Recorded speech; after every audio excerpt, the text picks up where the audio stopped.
Namaskar.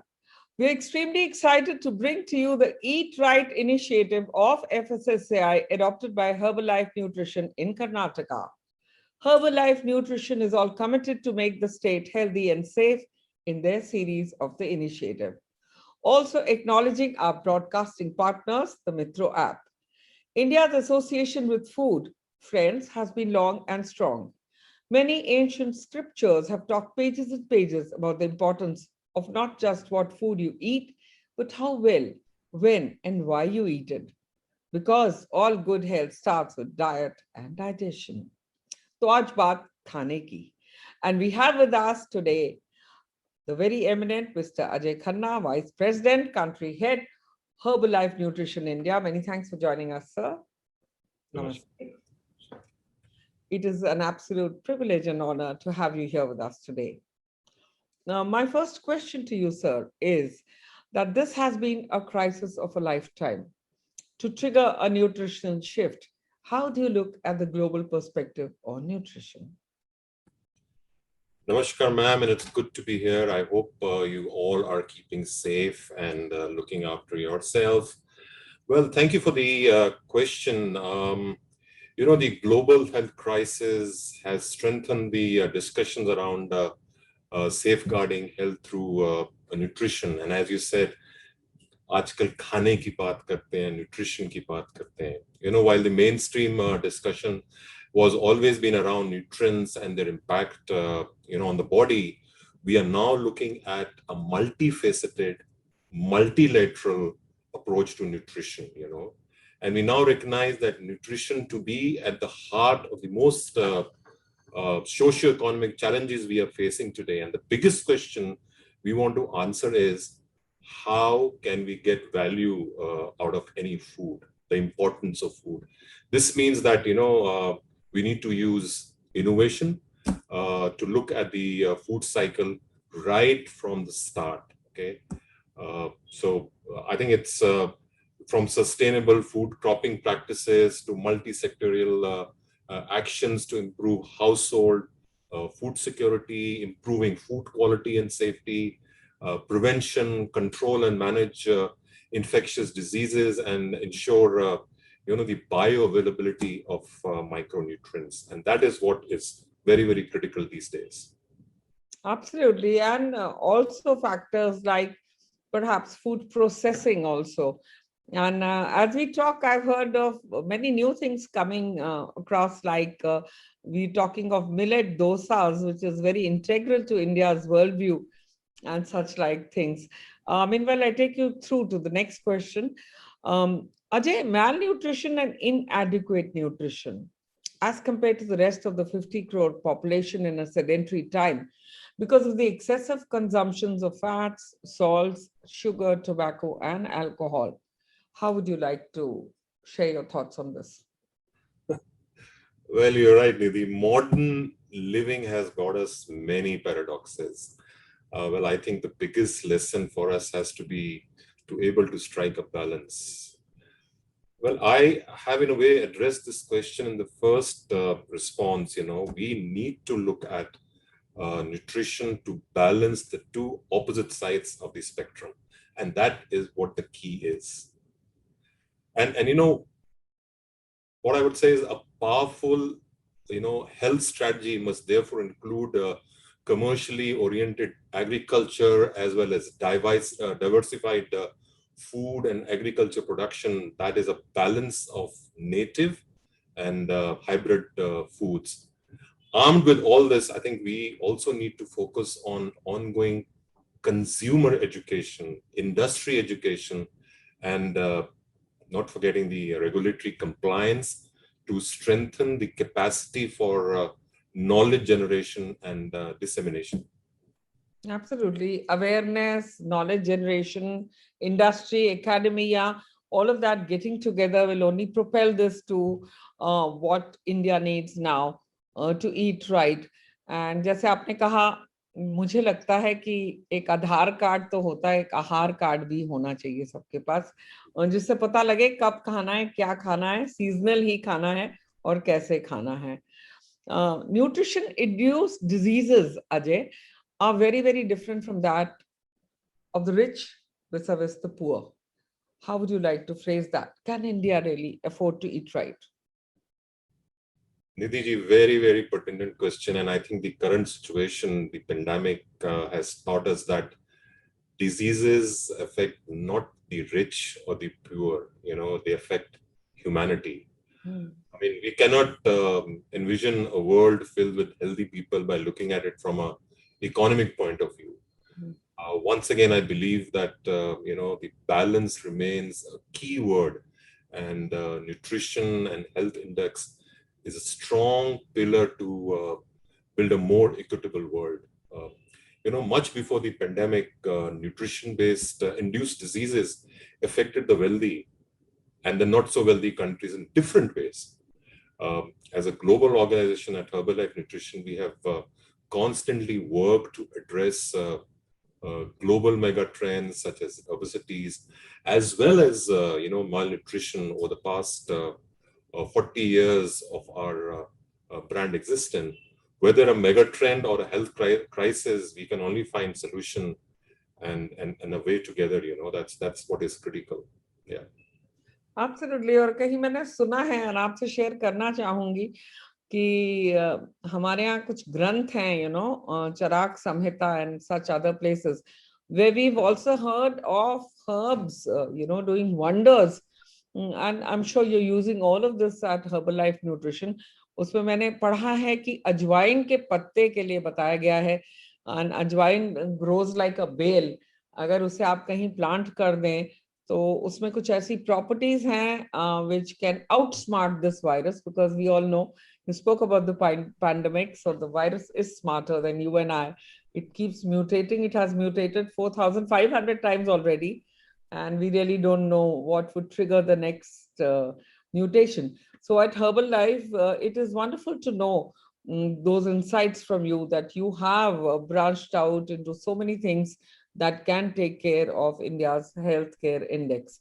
On that note, my next question, Ajay, India is a middle income country with a relatively low per capita income, mostly dependent on agriculture. What do you suggest medicinal herbs and such like to be grown by people in their backyards, like turmeric, tulsi, wheatgrass, giloy?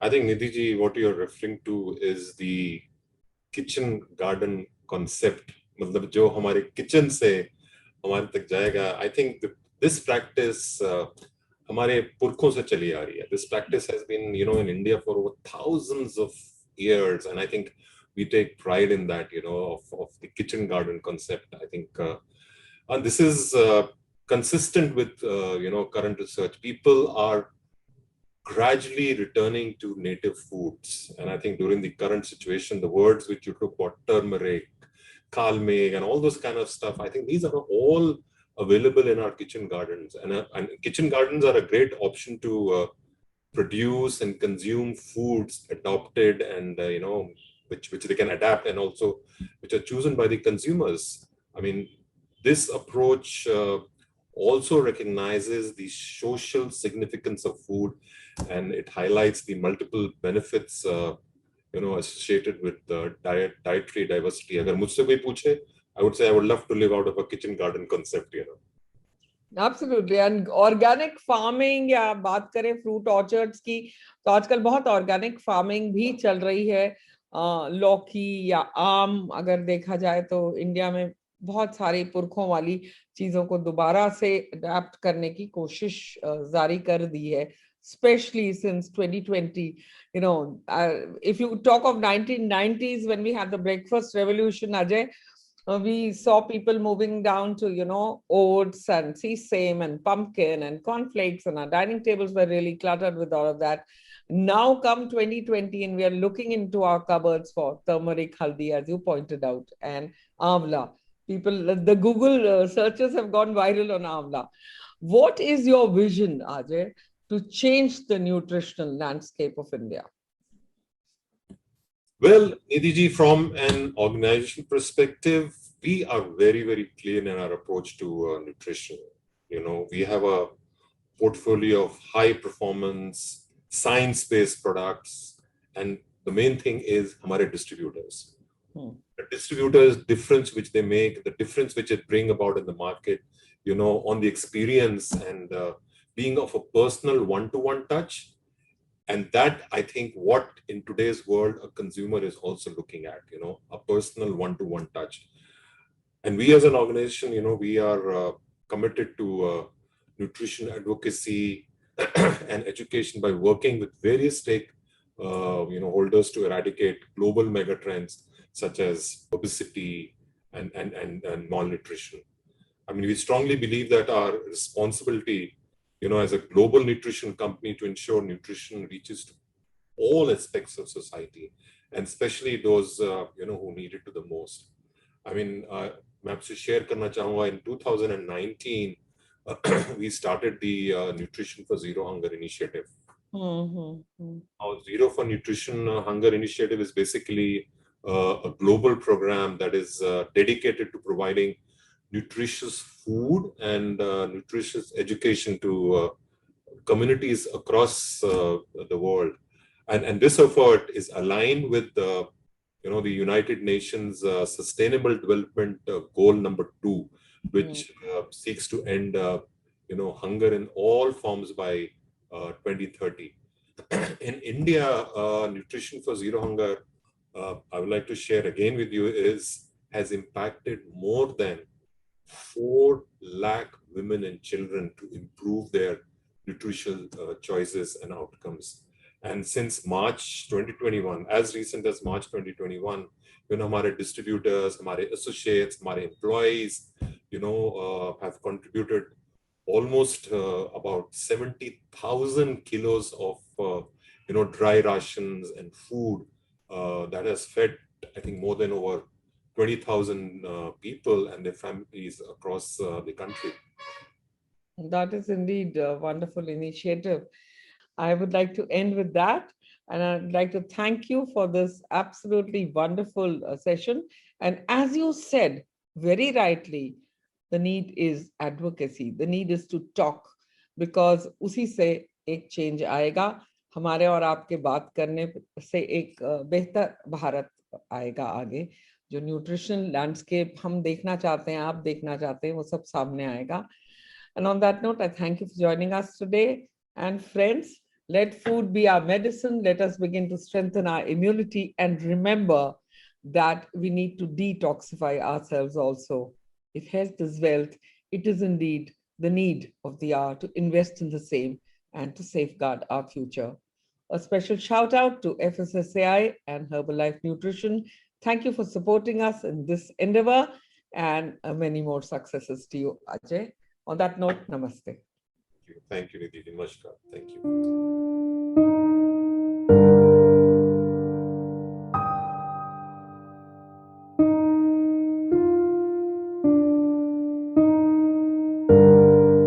Namaste to all the viewers watching us today.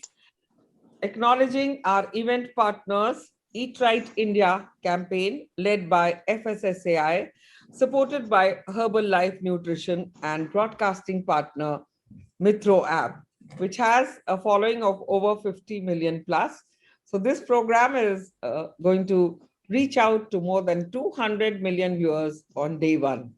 That is 21st of June. Together, we'd like to extend our fervent welcome to all of you who are watching us today on this session. So friends, before we begin and before I introduce our very eminent guest, there's a little thought that I'd like to share with all of you. We are spending billions of dollars finding life outside the planet and spending another trillion destroying life inside. We think buying bigger houses, lands, vehicles, infrastructure, comforts can make us happy. Do they? It has been found that it is the wealthiest nations which are the most depressed. Higher external well-being is directly correlated with low internal well-being. As nations grow wealthy, their citizens grow unhealthy. As a few pockets thrive, more scamper to survive. But today is not about discussing abysmal statistics, friends. Today is worrying about the futuristics, because we understand that it is through joy and gratitude that this can happen. With inciting discussions, it can only sometimes better the situation. Today we discuss about healthy and sustainable diets from the house of policy makers. And together, it is our absolute pleasure and privilege to have amidst us Bindu Gayatri Dalmia, Chairperson, Committee for Financial Inclusion at NITI Aayog. Ma'am, it's a privilege and pleasure for having you here with us. Thank you so much for coming. Mutually, thank you. I would also like to welcome amidst us as a very honorable guest, Shri Suparno Satpathy ji, who's a noted socio-political leader from India. He's the chairman of Srimati Nandini Satpathy Memorial Trust. And there is something that not many people know, that he had established the Fit India movement way back in 1993. With the patronage of Prime Minister Shri Narendra Modi, Fit India movement has become extremely popular in certain recent times. Suparno ji, such a pleasure having you here with us. You have always been working on women empowerment, on gender bias, as if we recall, we had Daughters' Day celebrated recently, and Daughters' Day has been dedicated by the Government of India to your grandmother, the one and only Nandini Satpathy. What a pleasure having both of you here with us. My namaste. Thank you. Thank you. Bindu ma'am, my first question to you. Ji. We talk about the pandemic. If we see the second wave and we cannot wish away the third wave, can India really afford to eat right? Let me start with first congratulating you that you've chosen this topic at the right time, Nidhi ji, because midway through the pandemic, this is the perfect time to initiate a discussion on Eat Right India. We today are at an inflection point to make that quantum leap towards holistic wellness and permanently, this time, alter our lifestyles for the future, which will endure into the future. That it took a crisis of a lifetime to trigger such a behavioral shift is a phenomena which you attribute to the flight or the fight syndrome in man. It's his attempt at self-preservation, hyper self-preservation. Now, can India eat right? Can they afford to eat right? My answer is the whole of India cannot afford it. Just like I handled the topic of financial literacy in NITI Aayog, I think there is something called health literacy too, making informed choices on food, which comes with literacy. Now, everyone is not literate, as we know, more so as the PM has announced, as you can see, that 80 crore people from the unorganized informal sector will be provided free food grains for the next 5 months. What does this figure connote, or what does it mean? Such a demographic shows that these successive COVID waves have forced millions into poverty and hunger. And only 80 crore of the people are,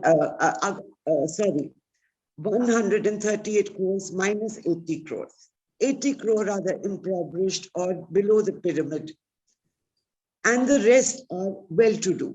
So the eating habits and the health literacy levels of the 80 crore is very different from the, say, 48 crore people.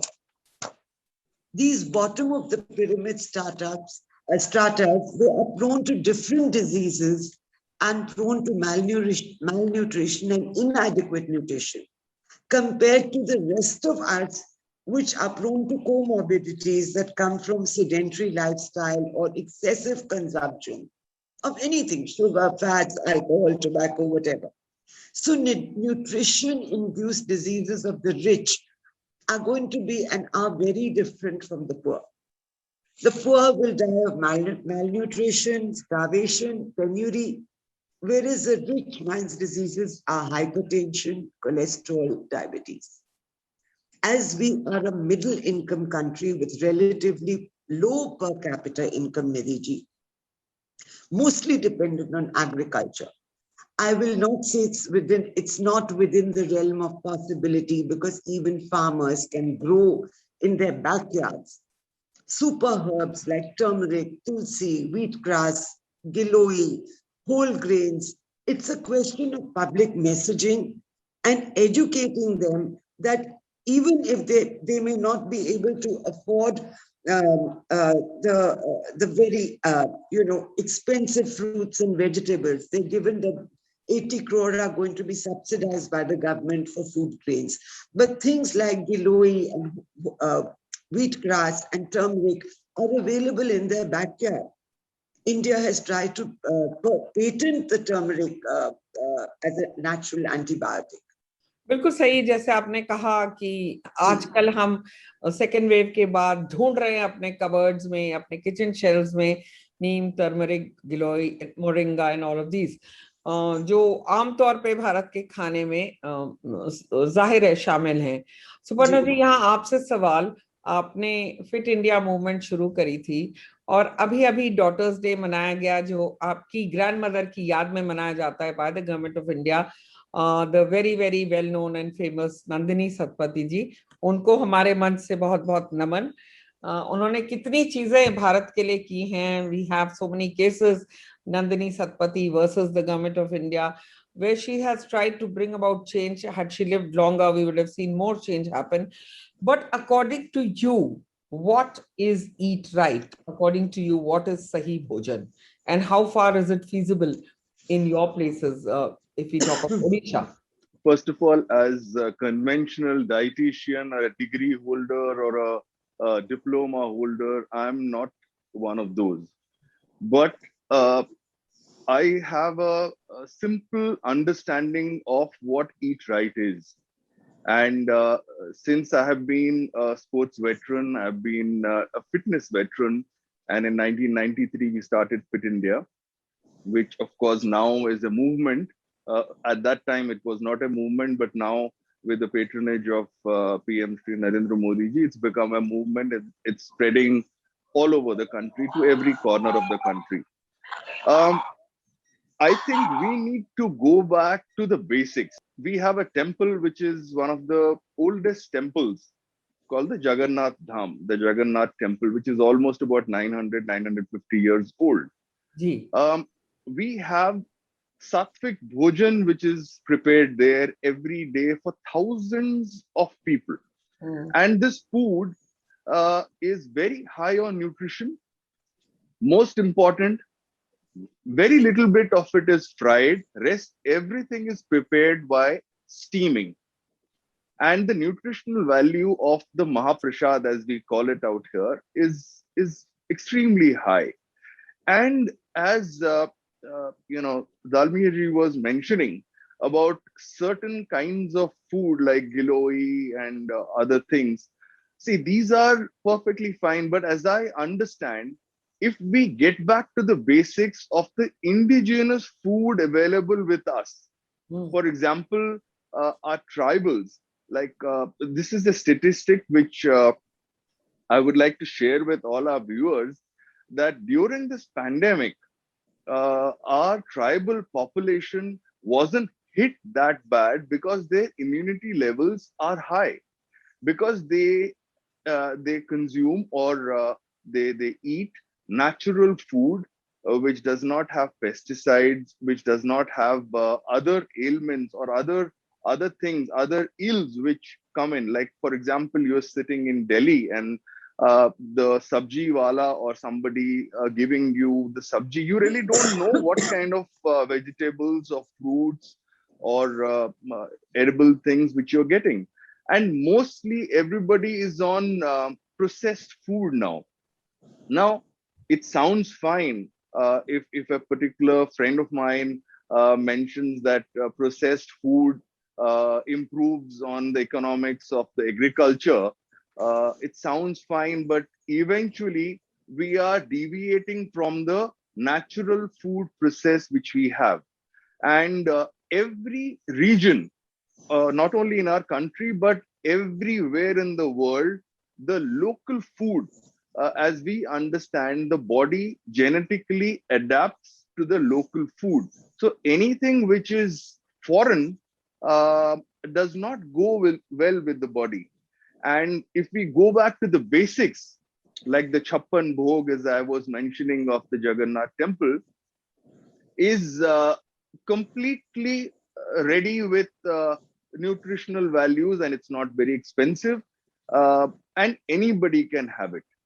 Uh, so we need to go back to the old school, and something which was prepared almost 900 years ago.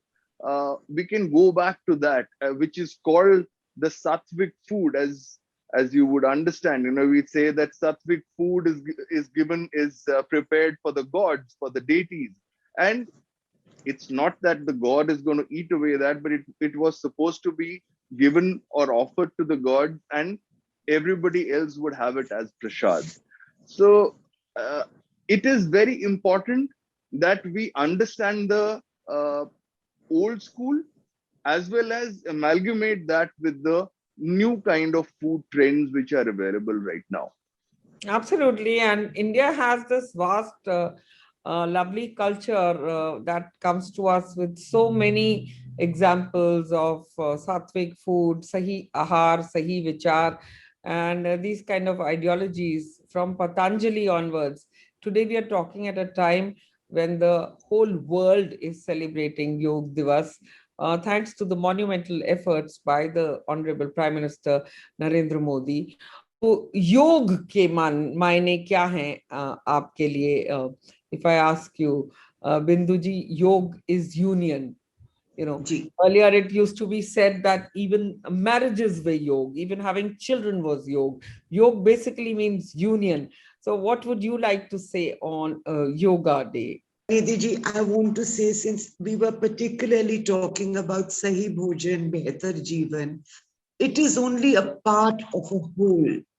We are talking holistic, and holistic is that just eat right is inadequate if we do not combine it with exercise, meditation, all three combined, because good health and longevity rests on three pillars, not just on one pillar, which is, if we were to just eat right and not exercise, we would not have the right amount of serotonin, dopamine, oxytocin, all those kind of chemicals the body produces, which raises immunity. Okay. Then if we don't meditate and if we have a stressful disposition, it creates cortisol. So we need to rest. Eating, the exercise and meditating and yoga, it rests on 3-4 pillars. On Yoga Day, I would say we need to set in motion a virtuous cycle of health. And a virtuous cycle of health is interdependent on all these pillars. One of the things that you had linked it with was, when you had talked of the National Health Policy of 2017, one of the points that it had raised was longevity. It aspired that lifespans are increasing. They're targeted by 2025, that they would try to make lifespans up to over 70. I think we far exceeded that. We have a different problem today, which is, as we live longer, how do we hope to live in our 80s and 90s? If we live that long, God willing, a healthy life. So we need flexibility of yoga. We need the disposition of having a calm mind, a productive mind. Where your sleep patterns are regulated, where everything is more, it is united. It is a union of everything: food, body, exercise, sleep, everything, to reverse the anti-aging process. Very true. And like you said it so beautifully, that are we living longer, but are we actually living a healthier, longer life? Suparna जी, यहाँ आपसे जानना चाहूंगी, nutrition induced diseases जो आप अभी देख रहे हैं कोविड टाइम में, आपका एक एनजीओ भी है, आपने बहुत काम किया है, खासकर अगर लड़कियों की बात की जाए, देश की बेटियों की बात की जाए, तो आपने क्या महसूस किया disease, dementia, mental illness, trauma, because lots of people have lost their jobs also. तो किस तरह उनका एक बेहतर जीवन हम उन्हें दे सकते हैं? क्या प्रयास हैं आपकी तरफ से या आपकी गवर्नमेंट की तरफ से? देखिए, सिर्फ लड़कियों की बात नहीं है, this is complete societal issue for everyone. आज के डेट में लोगों की नौकरियां गई हैं, लोगों के पास पैसे कम हैं, लोगों के निधन बहुत हुए हैं, लोग बीमार बहुत हुए हैं, they have been drained financially because of their ailments. So that is, these are basic things which are very difficult to tackle. But at the same time, I feel the governments, both in Orissa and in the center, मैं सिर्फ दो जगह के बारे में बोल सकता हूँ because I can speak with a little bit of authority about these two places because I'm closely watching these two governments. Headlines बहुत अच्छे हो रहे हैं, policies बहुत अच्छे हो रहे हैं, but implementation में we still have a long way to go. The implementation is not being done exactly as the policy framework has been prepared.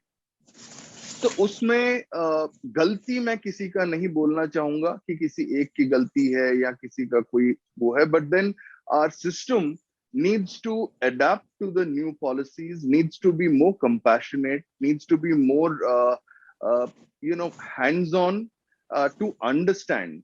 और ये वही लोग समझ पाएंगे जो ग्रास रूट के साथ जुड़े हुए हैं. So for example, I would want to just ask you one thing. Would you blame, as you know, health is a state subject. Would you blame the fact that the National Health Policy of 2017 had mentioned that adequate investment would happen in terms of raising expenditure to 2.5% of GDP by center, and states should raise it to above 8%. Somewhere, do you think lack and paucity of finances is slowing down that process? That is also one factor, but that is not the prime factor. The prime factor is the implementation of the grassroots people. See, what happens is if policies formulated in say Delhi or in Bhubaneswar, but then eventually it starts playing when it goes onto the ground. Now the issue is there. The mechanism of moving the policy to the ground, that is where the problem is. I don't think finances, or I don't think the paucity of finances is a problem. I think we have enough of finances, and I think enough has been demarcated. As per paper, as per documents, everything seems pretty fine. I wouldn't say brilliant, but I would say pretty fine. Take our doctor-patient ratio. It doesn't meet anywhere close to the WHO standard of 1:5.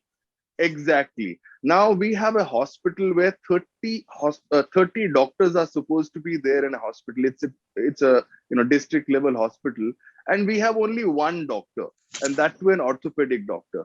So these kind of challenges, a policy maker cannot change it because there is a frame structure, there is a backbone which is already there. We can't change the backbone of the country. It will take time.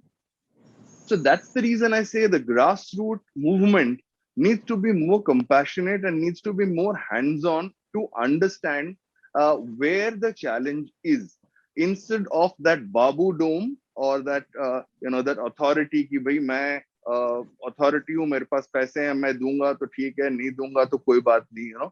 That shouldn't be the thing. The people on the grassroots, the officials on the grassroots need to understand कि भाई उनके साथ भी ऐसे हो सकता है. आज possibly they have a job which is paying them 80,000-90,000, a lakh of rupees, and they have a fairly decent, they have access to district headquarters or to state headquarters or to country headquarters. उनको health facility मिल जाता है, but that's not the case with, I would say, about 80-85% people in this country, and particularly in Orissa, the situation isn't that great right now. On that note, I'd like to ask you, Bindu Ma'am, it's all a play of immunity. These unprecedented health challenges that this virus is in the chain, and it cannot, it can hit us anytime. Keeping this, do you think what measures should be adopted to sort of boost immunity and to take better infrastructure, healthcare, even at the grassroots level? What is your take on this, ma'am? I would repeat one thing that throughout, whenever I talk on your show on this topic, that it is all interlinked. Exercise, diet, vegetarianism, I want to harp on. Let me bring up this one point here. I had, I think, mentioned to you in one of my, offline, that one of the reasons we know, not one, the main reason in the Wuhan market was the slaughter of 36 animal species, okay? And slaughtering them led to harboring pathogens that jumped from animals to humans. Mm-hmm. Now, this is nothing to do with religion. It is more to do with the reality and sustainability that we switch to cruelty-free food, cruelty-free fashion, because harming animals and consuming animals has nothing to do with religion at all. We realize that this whole pandemic and endemics mostly stem from the animal-human context and consuming non-vegetarian foods. I would say the few essentials, if we are talking preventive health. One is health literacy is very important. It's important for people to understand they need to do their annual checkups, their blood checkups, to know what's going on every year. Preventive, again, needs financial one point that they need to do their health insurance every year. Aside from what government does for under Ayushman Bharat, I'm talking about the 40-50 crore people. Our level of insurance penetration is very less. So preventive is one is insurance, because the cost of healthcare is highly inflationary and expensive. Secondly, we need to do our tests in time. Thirdly, we need to live life at a very, very conscious level where health is your personal responsibility. Exercise, diet, and health is one's personal responsibility. Binduji, I would just like to intervene a little bit on this, you know. Please do. Like you spoke about vegetarianism. Like in Orissa or in the coastal belts, fish is a very, very popular kind of food. Correct. And as we have seen that fish is, of course, fish is not vegetarian food, but then fish hasn't been a problematic thing. Very valid point. I must say, Mr. Satpathy, this is a very, very valid point. It may be convenient vegetarianism, but fish at least is not known to cause the kind of damage that slaughter of goats and cows and birds is supposed to cause. If anything, fish is a healthy protein. I totally agree with your point of view that yes, nothing, we are not talking religion here at all. I totally agree. I totally agree with Hindu philosophy of ahimsa. But ahimsa being so central to our worldview, how many of us are following it, even in India, is my question. And my next question to you, Suparnoji, tell us about your fitness regimen. How do you remain so fit? And आप क्या-क्या करते हैं अपनी fitness के लिए? किस तरह अपनी immunity को boost किया आपने after COVID, so that you could perhaps inspire people on a little lighter note? See, I've been I've been into fitness for almost 35 years now. Every alternate day, I run about 5 kilometers. That's one thing. And I'm a disciple of Sri Aurobindo. So as we are going to celebrate International Yoga Day, I think no yoga day is complete without remembering Sri Aurobindo. And incidentally, this year we are celebrating Sri Aurobindo 150 years, and it's going to be his 150th birth anniversary this year. So Sri Aurobindo gave in integral yoga, which was not there, known to mankind before he gave it in. So, as Binduji also said, it's mind, body, and your chetna, your understanding, your consciousness. This is absolutely fine. Uh, People like us have access to certain kind of literature or certain kind of, or maybe because of the family background or whatever. But most of the people in this country don't have access to that. And what, as a policymaker, we could do is fine tune on the kind of food which is available. For example, there is kiwi which is mentioned as far as immunity booster, but in a place like Orissa, we don't get kiwi anywhere. In a place like Andhra Pradesh, there is no kiwi available, no kiwi And is produced. what about affordability of stuff like kiwi, Exactly. Satpathy? Which Exactly. is why at the outset I have named basics like tulsi, giloy, wheatgrass, which is accessible to 80% of the population in their backyards. What about Yes. moringa? It is a new wonder. Moringa is supposed to be a new superfood, indeed, like spirulina, moringa. These things, of course, Nidhi, they will come and go. But a lot of people, I mean, the earlier view was people will die of disease, old age, death, and it's inevitable and irreversible. I don't think there that is assumption there holds true anymore. there is a simple Because food. It's a staple food in Orissa, which is called pokhal. Pokhal is the most easiest, most laziest food. It's just boiled rice with water and either fermented or with a little bit of yogurt in it, and a little bit of salt in it. This is something which is working wonders as far as the immunity booster. It's a very simple, basic food. It's staple food in Orissa.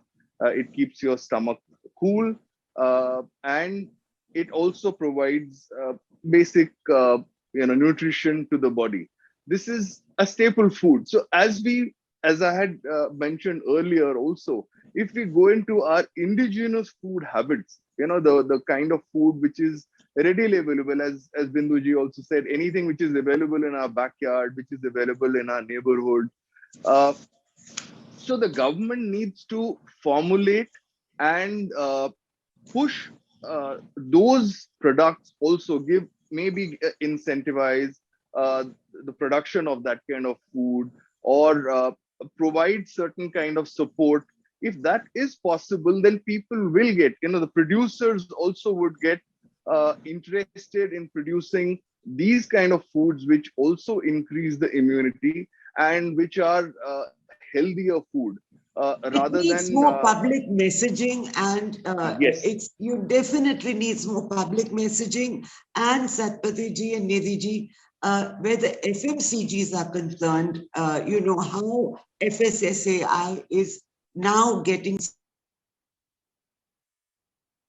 You're muted, ma'am.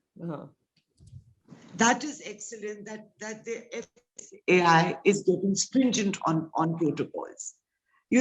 Recently, just this week, you might have read that Nestle themselves had admitted that 30% of their food, which is Maggi noodles, chocolate, etc., is not in the healthful category.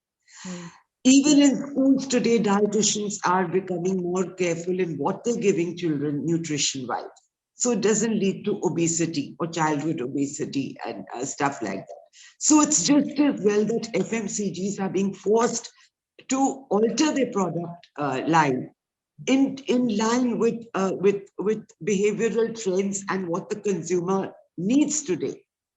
Government cannot do the whole thing. It has to be personal awareness, personal understanding of this, which we have to raise ourselves, and multinationals playing ball with FSSAI and understanding that they've got to be particular on their food labels, what they print. For example, recently even a leading company that sells honey, and we all thought the honey was supposed to be pure honey, they were caught putting in sugar into their honey. Now, these are things that cannot be allowed. Adulteration is taking place, as you said, ma'am, and FSSAI is taking stringent measures to kind of locate what all is happening, and more regulations need to be in place. But beyond that एक छोटी सी बात मैं कहना चाहूंगी, जैसे हमारी दादी नानी के नुस्खे हुआ करते थे कि हल्दी डाल दो दूध में, या आजकल because of the Covid first wave and second wave, जिसको देखो वो काढ़ा पी रहा है, जिसको देखो वो जिंक खा रहा है, मतलब बिना अंडरस्टैंड किए। और आजकल के कई न्यूट्रिशनिस्ट से मेरी बात होती रहती है, रोज ही कोई ना कोई कार्यक्रम चलता रहता है, तो कईयों का ये भी मानना है कि अब दूध adulterated मिल रहा है, and it's not the same milk. So a lot of people are saying that it's not good for the gut. And immunity की आपने बात की, सुपर्णा जी, आपने इतने अच्छे एग्जांपल्स दिए. Is there anything personally that you would like to suggest to us, Dalmia ma'am, from your examples at home, when you quickly, do something for a immunity booster? And as he said very correctly, you're in the policy making, you're at Niti Aayog, तो अब government की क्या policy होनी चाहिए to combat this pandemic and to make better nutrition strategies in the coming year, which we see in the budget. Like we saw this budget, I was very happy to see health and infrastructure 130% up. 100, yes, they did, but it needs to be implemented definitely. At a personal level, Nidhi ji, I'm a fanatic, and I do a lot of reading on anti-aging because it interests me a lot. And it's a lifestyle, like Mr. Satpathy, I myself have followed, that for the last 30 years, I find withdrawal symptoms if I don't go for my workout. And since my gym is closed, I'm forced to go to the garden and sweat it out. But it becomes anything they say you do for 41 days becomes a habit. So I need that. I can't do without exercise. I don't eat fried foods. I don't eat high salt food or high preservative foods. Now, this is all part of something that I have learned to discipline my taste buds and discipline my own life into. It becomes a way of life that you just tend to maintain, because it is fascinating what you are able to do when you're conscious in terms of anti-aging, reversing of your actual chronological age. They say, now take meditation, for example, the biological age of a meditator is at least 5 to 12 years younger than of a non-meditator, So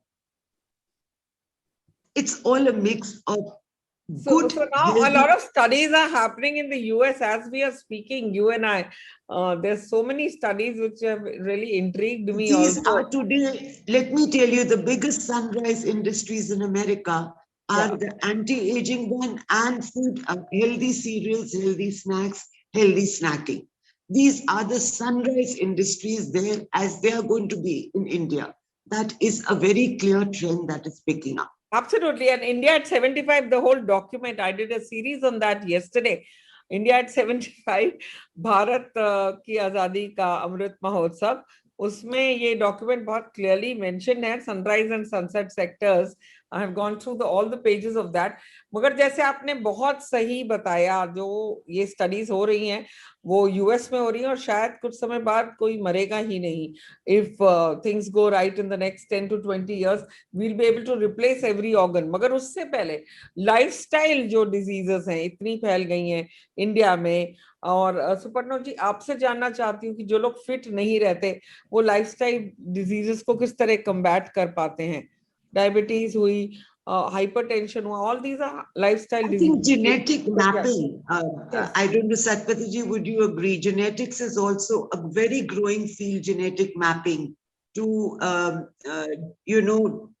reverse or to catch an ailment much before it manifests.